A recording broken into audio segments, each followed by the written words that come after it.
नमस्कार। अभी तक हमने सूरदास के पद का भागिक पढ़ा था। आज हम सूरदास के सभी पद पढ़ेंगे। तो मन की मन ही मांझ रही, कहिए जाए कौन पे उद्धो ना ही परत कही। अवधि आधार आस आवन की तन मन बिथा सही। अब इन जोग संदेशनि सुनि सुनि, बिरहनि बिरह दही।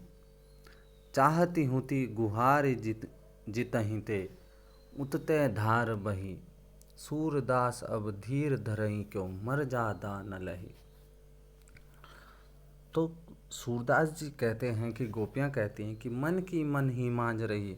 हमारे मन में था कि श्री कृष्ण आएंगे और हमें दर्शन देंगे, परंतु ऐसा नहीं हुआ। तो वो कह रहे हैं कि हमारे मन में जो था वो मन में ही रह गया। कहिए जाए कौन पे उद्धव ना ही परत कही। हे उद्धव, हम किस पे जाकर कहें, किससे कहें? हम तो कुछ कहने योग्य ही नहीं रह गए हैं। अवधि आधार आस आवन की तन मन बिथा सही। तो गोपियाँ कहती है कि हमने इस तन मन की व्यथा, तन मन के दुख को सहा। किस कारण? हमें आशा थी कि श्री कृष्ण आएंगे, इस कारण हमने इस तन मन के दुख को सहा। परंतु अब इन जोग संदेशनि सुन सुनी, बिरहनि बिरह दही। परंतु अब इस योग संदेश को सुन सुनकर हम विरह अग्नि में जल रहे हैं। चाहती हुती गुहार जितहि ते, उतते धार बही। हमने श्री कृष्ण को जहाँ अपनी रक्षा के लिए आवाज़ मारी, गुहारी मतलब आवाज़ मारी, पुकारा, रक्षा के लिए पुकारना। उतते धार बही, वहीं से दुख की धारा मतलब योग संदेश उनके लिए दुख है, तो वहीं से योग संदेश की धारा आ रही है। तो गोपियाँ कहती हैं सूरदास अब धीर धरई क्यों, मर जादा न लही।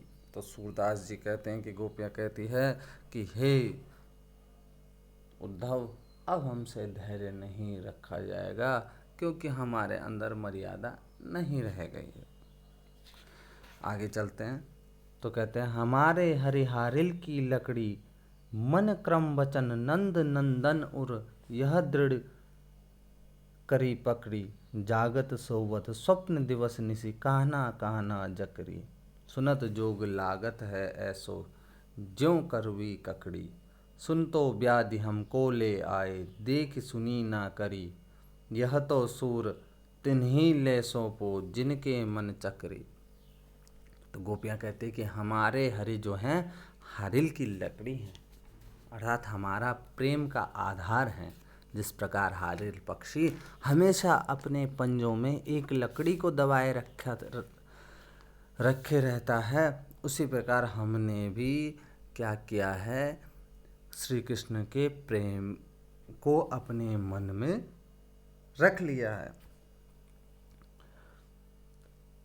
तो हमने उनको अपना लिया। मन क्रम वचन नंद नंदन उर, मन से क्रम से, वचन से, नंद नंदन, नंद बाबा के बेटे अर्थात श्री कृष्ण को अपने हृदय में यह दृढ़ करी पकड़ी, ऐसा दृढ़ कर लिया है, उनको मन में बसा लिया है। जागत सोवत स्वप्न दिवस निसी, जागते हुए, सोते हुए, सपने में, दिन में, रात में, काना काना जकरी, बस हम कृष्ण कृष्ण जपते रहते हैं। सुनत जोग लागत है ऐसो, ये योग सुनकर हमको ऐसा लगता है, योग संदेश सुनकर ऐसा लगता है जैसे कोई कड़वी ककड़ी होगी। जिस प्रकार लोग कड़वी ककड़ी नहीं खाते हैं, उसी प्रकार हम योग संदेश नहीं सुनना चाहते। सुन तो व्याधि हमको ले आए, देख सुनी ना करे। तुम तो हमारे लिए ऐसा दुख ले आए हो जो हमने ना देखा ना सुना। यह तो सूर तिन्ही लो सौंपो, जिनके मन चकरे। तो सूरदास जी कहते हैं कि गोपियाँ कह रही है कि हे उद्धव, ये तो आप उनको सौंपिए जिनका मन क्या है, चक्री की तरह घूम रहा है। इसको हमें मत सौंपिए, क्योंकि हमारा मन तो कृष्ण के प्रेम में स्थिर हो चुका है, एक जगह पे ठहर चुका है। हमारा मन जो है चंचल नहीं है, सिर्फ हम कृष्ण को चाहते हैं। तो अगला देखते हैं। हरि हैं राजनीति पढ़े आए, समझ बात कहत मधुकर के, समाचार सब पाए। एक अति चातुर हुते पहले ही, अब गुरु ग्रंथ पढ़ाए।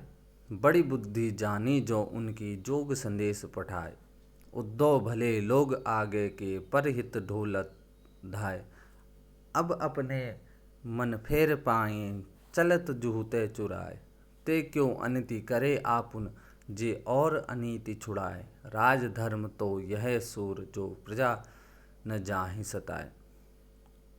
तो गोपियाँ कह रही हैं कि वे तो हरि हैं, भगवान हैं, राजनीति पढ़कर आ गए हैं, समझी बात कहत मधुकर के, समाचार सपाए। वे उद्धव द्वारा दिए गए समाचार को समझ गए, अपने प्रिय कृष्ण के उन्होंने सारे समाचार पा लिए हैं। तो वे कटाक्ष करते हुए, व्यंग करते हुए कहती हैं कि एक अति चतुर होते पहले ही, अब गुरु ग्रंथ पढ़ाए। एक तो पहले ही श्री कृष्ण इतने तेज थे, चतुर थे, अब उन्होंने गुरु ग्रंथ भी पढ़ लिए हैं। अब लग रहा है बड़ी बुद्धि जानी जो उनकी, हमें लगता है कि उनकी बुद्धि क्या है, बहुत बढ़ गई है। तभी तो उन्होंने क्या है, योग संदेश पठाए, हमारे लिए योग संदेश भेज दिया है। उद्धव भले लोग आगे के, हे उद्धव पहले के लोग ही भले होते थे, जो परहित डोलत धाय। पर मतलब दूसरे के हित, मतलब पर उपकार के लिए, डोलत धाय मतलब घूमते रहते थे, फिरते रहते थे, खून पसीना एक करते थे दूसरे के हित के लिए। अब अपने मन फेर पाइए। उद्धव हमें और कुछ नहीं चाहिए, अब हमें अपना मन वापस चाहिए। चलत जूहते चुराए, जो जाते हुए श्री कृष्ण ने चुराया था। ते क्यों अनीति करे आपने, जो और अनीति छुड़ाए। तो कहते हैं कि ये क्यों अनीति कर रहे हैं, ये क्यों अन्याय कर रहे हैं। कौन? श्री कृष्ण क्यों अन्याय कर रहे हैं, जबकि श्री कृष्ण औरों को कहते हैं कि अन्याय नहीं करना चाहिए। वो तो हमारे साथ अन्याय कर रहे हैं, वो हमें दर्शन ही नहीं दे रहे हैं।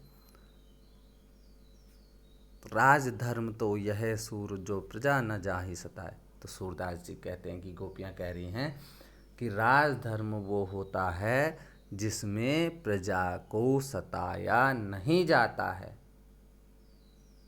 और ये तभी संभव होगा जब श्री कृष्ण वापस आएंगे और गोपियों को दर्शन देंगे।